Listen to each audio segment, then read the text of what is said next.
하나님 말씀 로마서 16장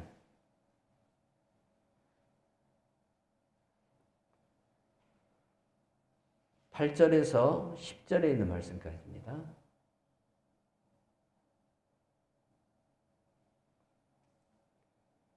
같이 읽어요. 로마서 16장 새성경 261쪽 8절에서 10절에 있는 말씀까지입니다. 또 주 안에서 내 사랑하는 암블리아에게 문안하라.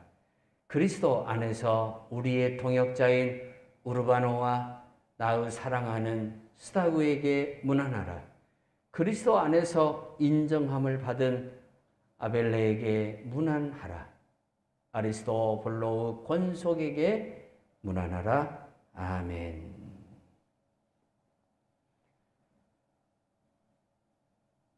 또 주 안에서 내 사랑하는 암블리아에게 문안하라. 아스파사스데 암블리아 톤 아가페 톤 무엔크리오라는 헬라어예요. 자, 이 말씀을 보면 암블리아라는 말이 나와요. 암블리아. 이 사람은 누구인가? 바울은 이분에 대해서 굉장히 짧게 이야기를 해요. 또 주 안에서 내 사랑하는 암블리아에게 문안하라. 암블리아라는 이름의 뜻은 큰, 많은 그러한 이름의 뜻을 가지고 있어요. 매우 큰, 매우 많은 그러한 이름의 뜻을 가지고 있는 이름이 암블리아입니다. 이 이름은 일반적으로 보통 사람들이 사용하는 언어는 아니에요. 이러한 이름은 로마 황실에 소속되어진 황실과 관련되어 있는 사람들이 흔히 사용하는 이름이에요. 그러니까 암블리아는 상당히 집안이 귀족적인 그러한 집안에서 출생했고 또 그러한 집안에서 자랐던 사람으로 추정할 수가 있어요. 이 사람에 대해서 성경이 구체적으로 설명을 하고 있지 않지만 이 사람의 이름을 보면 이 사람이 어떤 출신인가를 우리가 쉽게 이해를 할 수 있다는 사실이에요. 그런데 이 사람이 바울과 어떤 관계인가? 바울은 이 분에 대해서 짧게 8절에서 한 절로 소개하면서 뭐라고 얘기냐면 내 사랑하는 이라는 말을 해요. 내 사랑하는. 내 사랑하는 자. 이 말을 보면 매우 다정한 그러한 수식어를 가지고 바울이 암블리아를 로마 교회에 소개하는 것을 볼 수가 있어요. 자, 이러한 그 바울의 언어적인 그 모습을 보면 암블리아와 바울의 관계가 그냥 일반적인 관계가 아니라는 거예요. 굉장히 아주 돈독한 보통의 사이를 넘어서는 그러한 관계. 그러니까 이 암블리아가 바울 사역에 지대한 영향을 미친 인물이라는 사실을 우리가 추정할 수가 있어요. 아무리 성도들을 똑같이 사랑한다고 하지만 특히 목회자들이 목회를 할 때에 그 목회자에게 지대한 영향을 미치는 성도들이 있어요. 복음의 사역에 함께하면서 끝까지 같이 달려가는 그 성도들이 있거든요. 그 사람들을 흔히 목사들이 표현할 때에 바울처럼 나의 사랑하는 사람 아무개 그러한 표현을 우리가 사용할 수 있죠. 주 안에서라는 말을 하고 있어요. 8절에 보니까 또 주 안에서 내 사랑하는 암블리아에게 문안하라. 그냥 관계가 아니라는 거예요. 주 안에서라는 말을 바울이 여기서 특별하게 사용하는 걸 보면 이 암블리아가 바울의 복음 사역을 위해서 얼마나 지대한 역할을 했는지, 예수님 안에서 그가 해야 할 일들이 무엇인가를 깨닫고 바울의 사역을 위해서 그가 어떻게 헌신했는가를 이 한 절을 통해서 우리가 쉽게 이해할 수 있어요.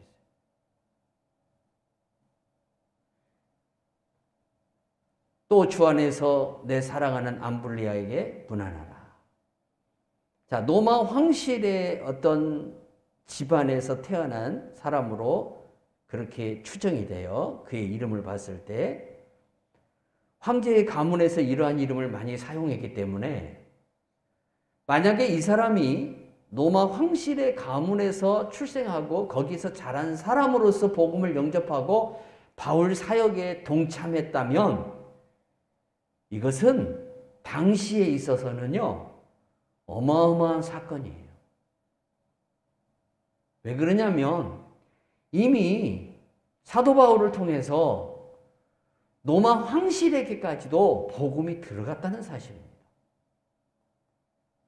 하나님의 이 복음의 구원의 은혜가 일반적으로 가난하고 힘들게 살아가는 민초들에게만 해당되는 게 아니라 주 예수 그리스도의 이름을 부르는 모든 자들에게 하나님의 구원이 주어지기 때문에 그 사람이 비록 부자일지라도, 그 사람이 귀족 출신이라 할지라도 그 사람이 예수만 영접하고 예수의 이름을 부르면 누구든지 구원을 받을 수 있다는 거예요.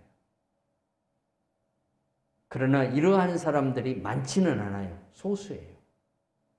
암블리아는 로마 황실 가운데에 정말 몇 명 안 되는 그러한 구원받은 사람 중에 하나라고 그렇게 고백할 수가 있어요. 자, 9절 보세요. 그리스도 안에서 우리의 동역자인 우르바노와 나의 사랑하는 스타그에게 문안하라. 동역자 우르바노를 소개하는데 이 우르바노라는 말은 세련되었다, 우아하다 라는 뜻을 가지고 있습니다. 이 이름의 뜻이. 그런데 이 이름을 사용하는 그때 당시의 사람들의 계층은 노예들이 이러한 이름을 사용했어요. 당시에 사람들의 그 계층에서 사용되어지는 이름들을 보면 우리나라도 조선시대에 보면은 사람들의 이름을 흔하게 지었어요. 개똥이도 있고 진짜 이름이 개똥이도 있어요.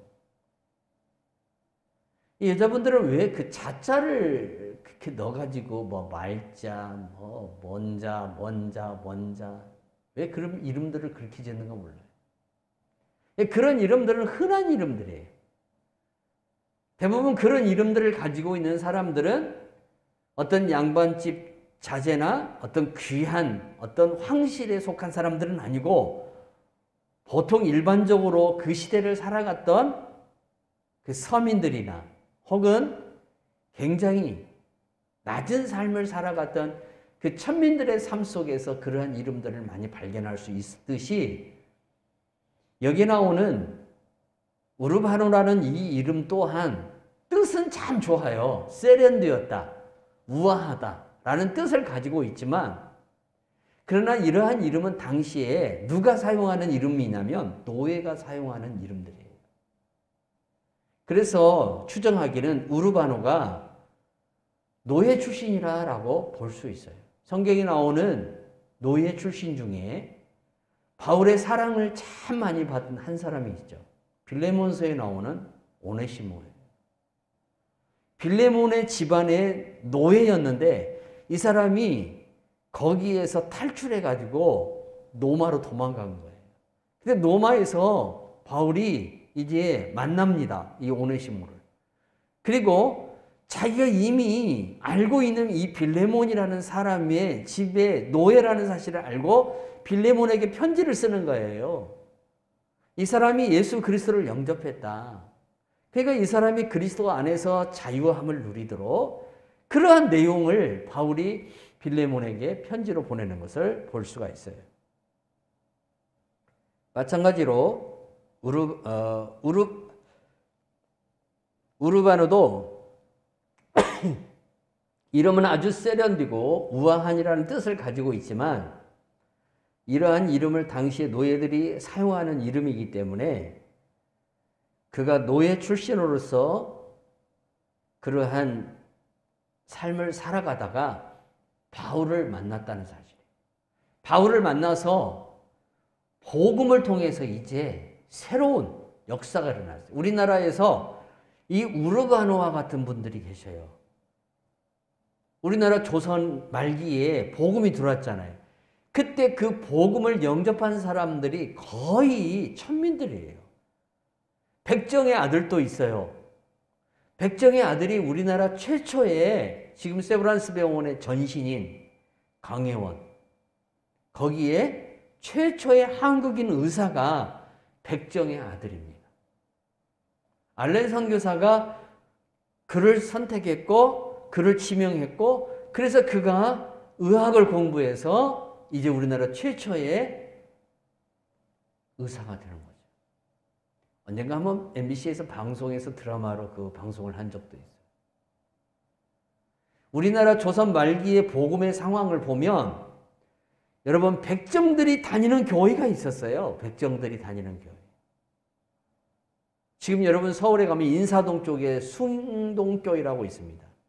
이 숭동교회는 사실 양반과 백정이 함께 예배를 드리는 것을 못마땅하게 여긴 양반들이 교회를 갈라져 나가고 백정들만 남아서 예배를 드리던 교회가 지금의 숭동교회입니다.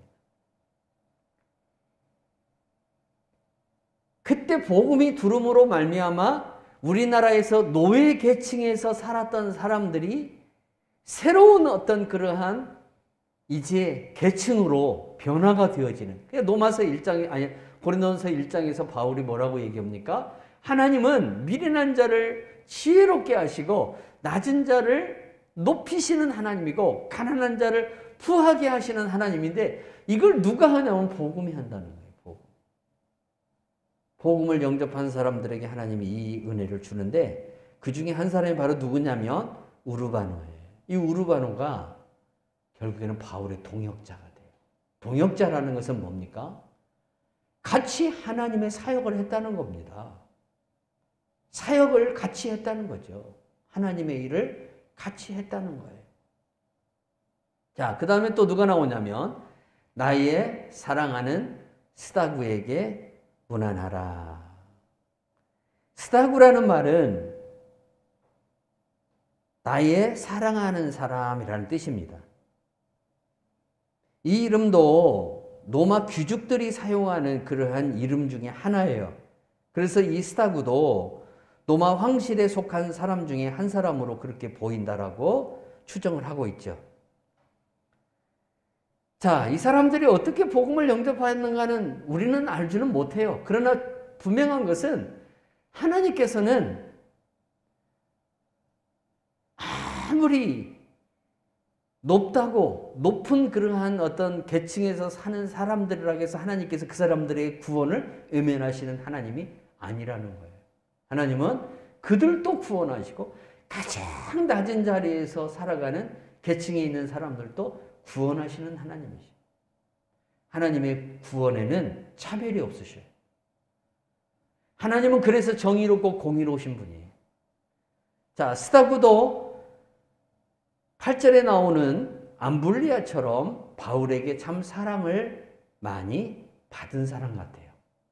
그러니까 몇몇 되지 않는 이 황실 출신들 가운데 이 그리스도를 영접한 사람들이 특히 사도 바울의 복음 사역을 위해서 굉장히 헌신했던 사람들로 그렇게 우리가 추정할 수가 있다는 사실이에요.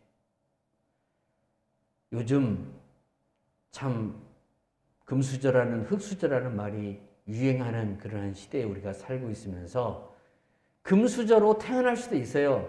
아니 흙수저로 태어날 수도 있어요. 중요한 것은 금수저로 태어나서 자기가 태어난 그 금수저를 가지고 정말 하나님을 위해서 온전하게 헌신되어진 그러한 삶을 살아간다면 얼마나 좋겠어요. 근데 그런 사람들이 드물다 이거죠. 굉장히 드물어요. 금수저로 태어나는 사람들 대부분이 어떤 사람들입니까? 하나님을 모르고 이성과 또 자기들의 어떤 자본에 매여서 하나님을 부인하고 하나님을 믿지 아니하고 살아가는 것을 볼 수가 있어요. 그러한 세상의 흐름을 보았을 때에 참 이 스타구나 또 암블리아 같은 이러한 사람들은 하나님의 특별한 구원의 은혜를 받은 그런 대표적인 사람들인데 지금 이 사람들은 다 천국에 있잖아요. 이 사람들이 거기에서 뭐라고 할까요? 땅에서 아무리 부자도 예수 영접 안 하면 필요 없다는 거죠. 아무 필요 없어요. 내가 이 세상에서 얼마나 많은 돈을 가지고 살고 누리고 산다 할지라도 예수 안 믿으면 아무 필요 없어요. 그러면 오늘 내가 돈이 있고 없고를 떠나서 내가 배우고 못 배우고를 떠나서 내가 어느 나라에 사는 사람이냐 그걸 떠나서 나의 어떤 형편이나 나의 어떤 처지나 이 모든 것을 떠나서 내가 예수님을 믿었다는 것이 내 인생의 최고의 은혜요, 복이요, 감격할 일입니다. 그러면 다른 사람이 예수 믿는 것도 참 내가 기뻐할 일이지만 누구보다도 내 자신이 예수님을 믿고 살아가는 것에 대해서 먼저 감격할 줄 알고 먼저 감사할 줄 알고 먼저 기뻐할 줄 알고 먼저 하나님께 영광 돌릴 줄 알아야 돼요. 내가 예수 안 믿으면 아무 필요 없고 내가 구원 못 받으면 옆에 사람들이 아무리 구원받아도 나하고는 아무 관계가 없기 때문에 나만 불쌍한 사람 되는 거예요. 나만. 그러나 옆에 사람들이 아무리 구원을 못 받아도 내가 구원받으면 그것처럼 복된 것이 없어요. 내가 구원받았다는 것을 그렇게 감사하고 기뻐하는 성도들이 되어야 될 줄로 믿습니다. 자, 그러면서 바울이 이제 10절에서 또 이렇게 이야기합니다. 그리스도 안에서 인정함을 받은 아벨레에게 문안하라 그랬어요. 아벨레 그랬어요. 아벨레. 이 아벨레라는 뜻은 특색이 있다라는 뜻이에요. 특색이 있다. 좀 더 예쁘게 이야기를 하면 저 사람은 매력이 있다. 참 매력 있는 사람이야. 특색이 있어. 아벨레라는 말은 특색이라는 뜻입니다. 우리 말로 번역하면 특색이 있다. 자, 근데 이 사람이 그리스도 안에서 인정함을 받았다라고 바울이 소개하고 있어요. 정말 이게 엄청난 이야기입니다. 그리스도 안에서 인정을 받았다는 겁니다. 인정을 받았어요. 한 여인이 시집을 가서 그 시집 식구들한테 인정받기까지는 얼마나 오랜 시간이 걸려요. 자식들이 부모님을 인정해 주기까지는 굉장히 오랜 시간이 걸려요. 그래서 이 10절에 나오는 아벨레는 극심한 환난을 많이 겪었어요. 극심한 환난을 많이 겪어서 이 사람은 이 시련을 통해서 많이 자기 자신이 단단해지는 그런 연단을 받음으로 인하여서 기도를 더 많이 하게 된 거예요. 자, 시련이 오니까 고달프니까 하나님 앞에 나오게 되죠. 하나님을 붙들게 되죠. 하나님과 씨름하게 되죠.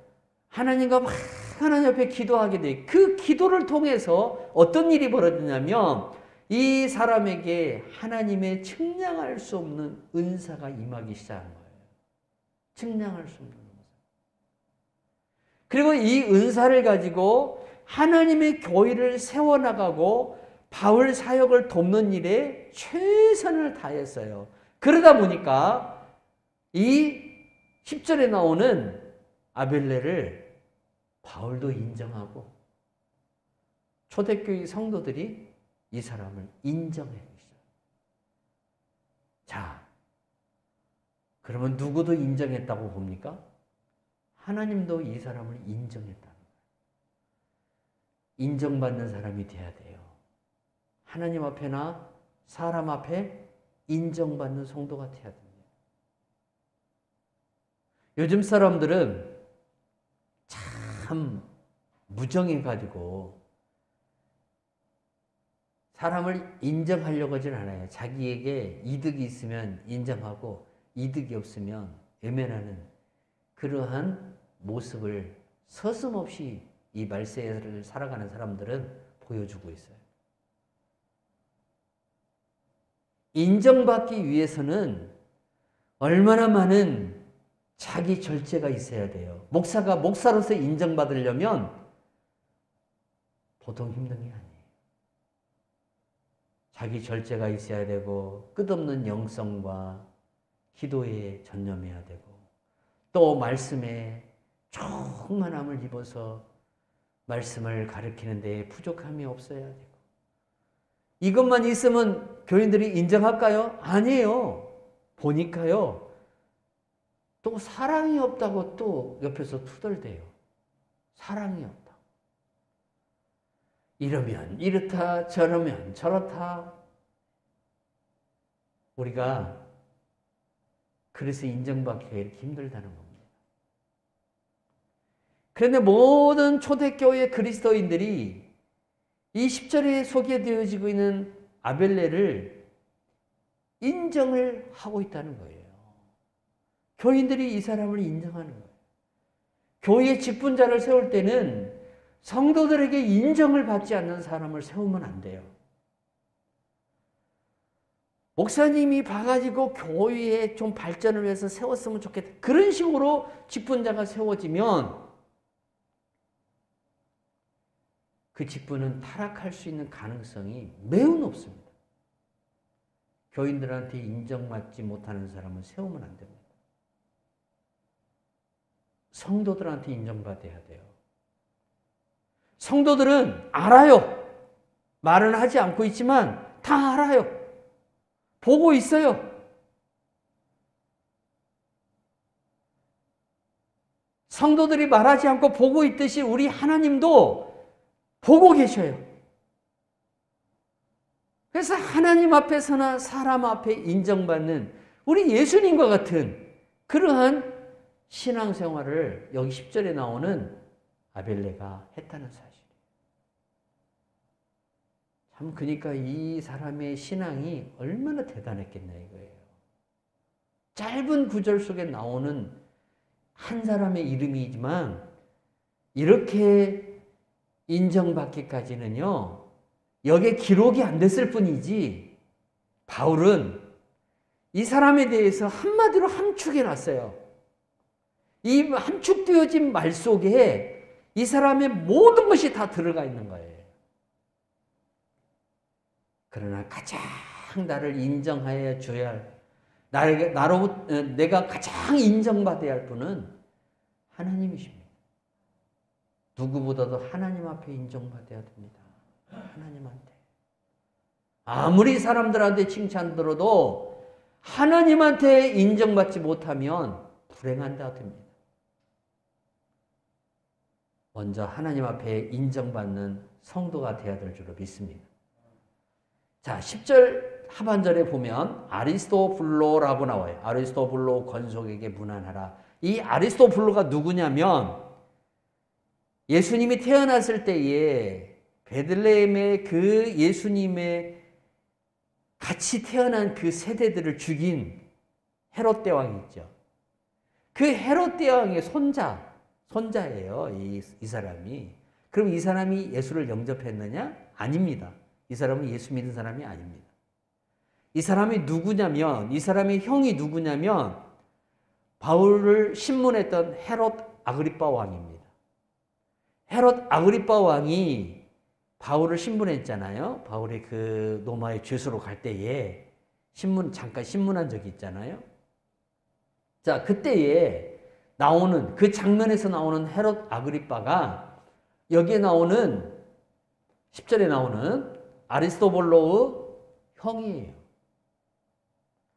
이 아리스토블로는 로마에서 살았는데 당대에 누구하고 굉장히 친했냐면 로마 황제, 그때 당시에 로마 황제가 누구였냐면 글라우디오라는 사람이에요. 이 글라우디오라는 사람이 당시에 로마의 황제였는데 이 글라우디오하고 친구처럼 지냈어요. 친구처럼. 근데 하나님의 이 복음은 안 들어가는 데가 없습니다. 요즘 보십시오. 아무리 이슬람이 복음을 막고 공산주의가 복음을 막아도 복음은 들어갑니다. 그러면 여기에서 바울이 왜 이 사람 이름을 여기에 거론을 했냐면 이 사람을 지금 거론하는 게 아니라 지금 중요한 게 누구냐면 권속이라는 거예요. 권속. 이게 무슨 말이냐면 이 사람 집안에 있는 노예들이에요. 이 사람 집안에 소속되어서 거기에서 생활하고 있는 사람들 중에 소수의 사람들이 예수를 믿었어요. 정말 놀라운 거죠. 정치적인 그러한 가문이잖아요. 정치 집안이에요. 쉽게 말하면 이 집안은 아주 대대로 정치만 하는 집안인데 그 집안에서 일하는 사람들에게 복음이 들어가서 그 사람들이 예수를 믿었다는 거예요. 그러니까 거기에 속한, 권속이라는 말은 거기에 속한 사람들에게 무난한다는 뜻이에요. 하나님의 일하심을 보십시오.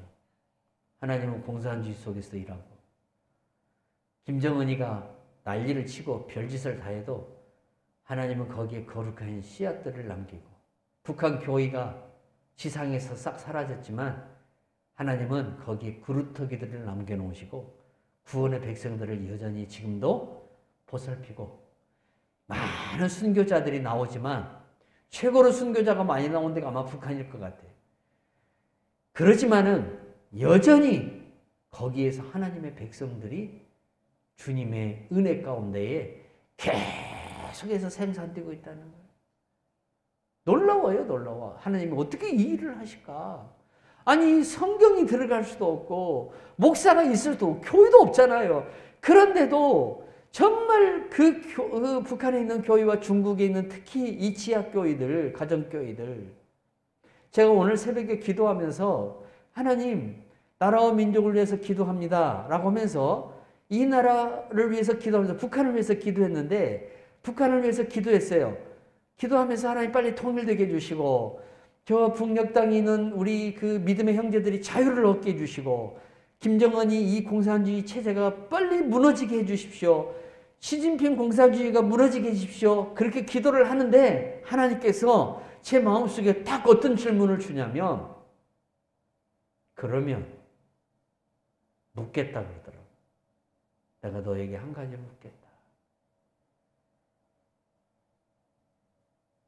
그러면 거룩한 교회가 세워지겠느냐? 라고 물어요. 아무 할 말이 없었어요. 세상에서 가장 순결하고 가장 거룩한 교회가 북한에 있고 중국에 있어요. 핍박을 받는 곳에 하나님의 가장 순결한 백성들이 거기에서 주님을 예배하고 있어요. 순교를 각오하고. 근데 그들 속에 이제 체제가 무너지고 그들이 자유함을 얻고 지상으로 올라와서 교회당을 세우고 다시 재건하고 옛날 그 일제시대 때 일어났던 그 부흥운동이 다시 일어나고 그러면 주님의 교회가 정말 그 거룩함과 순결함을 끝까지 지키고 나갈 것인가? 아니라는 겁니다. 자본주의 물을 먹기 시작하면 그들의 신앙도 타락한다는 겁니다. 주님이 이 질문을 저한테 던지더라고요. 내가 원하는 것은 이 땅에서 너희들이 고난을 받을지라도 그 고난 속에서 순결한 신앙을 지키고 거룩한 성도의 삶을 살아가는 것이지, 너희들이 잘 먹고 잘 입고 그렇게 살아가는 것이 아니다. 나는 주의 거룩한 신부를 찾는다. 그럴 것 같으면 차라리 저들이 공산주의 체제 아래에 있는 게 낫다. 그러나 하나님께서, 제가 기도하니까 저를 위로하면서 이렇게 말씀하셔요. 그러나 내가 저들의 눈물을 기억하고 저들의 순교의 피를 기억해서 내가 이 땅을 통일시키고 다시 저 땅을, 저 교회를 회복시킬 것인데, 그러나 타락하지 말아야 된다. 여러분, 솔로몬을 한번 보세요. 하나님이 솔로몬 성전 짓는 거 허락했어요. 솔로몬에게 성전 짓는 걸 허락하면서도 하나님의 마음에 한 가지 걸린 게 있어요. 꺼림직한 게 있어요. 뭐예요? 하나님을 성전 안에 가둬버린다는 거예요. 이 성전이 나중에 뭐가 돼버려요? 하나님보다도 더 위대한 우상이 돼버려요. 실제로 그렇게 되지 않습니까? 예수님이 이 땅에 오셨는데 여전히 그들은 성전주의적인 그런 생각을 가지고 성전이 그들에게 최고로 중요한 것이 되어버렸어요. 우상이 되어버렸어요. 지금도 저 이스라엘 땅에 가면은 그들이 2000년 만에 다시 1945년도에 나라를 건국하고 지금 그들이 꿈에 그리는 게 뭡니까? 다시 성전을 세우는 겁니다. 제3의 성전을 세우는 거죠.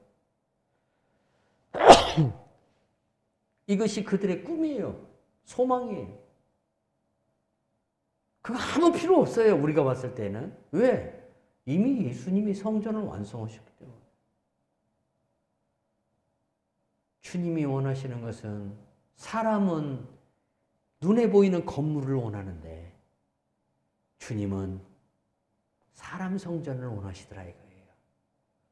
코로나를 통해서 한국교회에 하나님이 가르쳐 준 것은 웅장한 시스템과 웅장한 어떤 그러한 규모를 갖고 있는 예배당이 아니라, 그런 예배가 아니라 순결한 주의 백성들이 죄를 멀리하고 거룩한 주의 신부가 되어서 흰 옷을 입고 하나님을 예배하는 교회를 원하시더라 이거예요. 그게 코로나를 통해서 우리가 배워야 할 중요한 교훈이에요. 한국교회가 이걸 버리지 못하면, 코로나를 통해서 이걸 버리지 못하고 여전히 성전 중심적인, 건물로 지어진 이런 예배당 중심적인 그런 신앙을 버리지 않냐면 더 이상 한국교회는 희망이 없습니다. 하나님은 이 건물을요, 영국교회처럼 무슬림 사원으로, 라이트클럽으로, 영국교회 예배당이 그 화려한 고딕체 예배당들이 그렇게 팔려갑니다. 감당이 안 되니까 파는 거예요. 감당이 안 돼. 정말 주님이 원하시는 게 뭔가? 우리가 하나님 앞에 인정받는 성도들이 되려면 하나님 말씀대로 살아가야 됩니다. 이 말씀의 뜻이 무엇인가를 분별하고 정말 이 말씀대로 순종하고 나아가는 성도들이 되기를 주 예수님의 이름으로 축원합니다. 하나님 아버지 감사합니다. 오늘도 귀한 말씀 나눌 수 있도록 은혜 주심을 감사드립니다. 한 주간도 함께 하심을 감사드립니다. 새벽에 하나님 이렇게 기도하는 분들이 나옵니다. 하나님 함께 해주시고 또 이렇게 먼 거리에서 옵니다. 대전에서 새벽 예배를 여기까지 옵니다. 오고 가는 발걸음 지켜주시고 운전하는 집사님에게 함께하여 주시옵소서. 성령이 역사하여 주시옵소서. 이 시간도 우리 하나님께 감사드렸고 살아계신 예수 그리스도의 이름으로 기도하옵나이다. 아멘.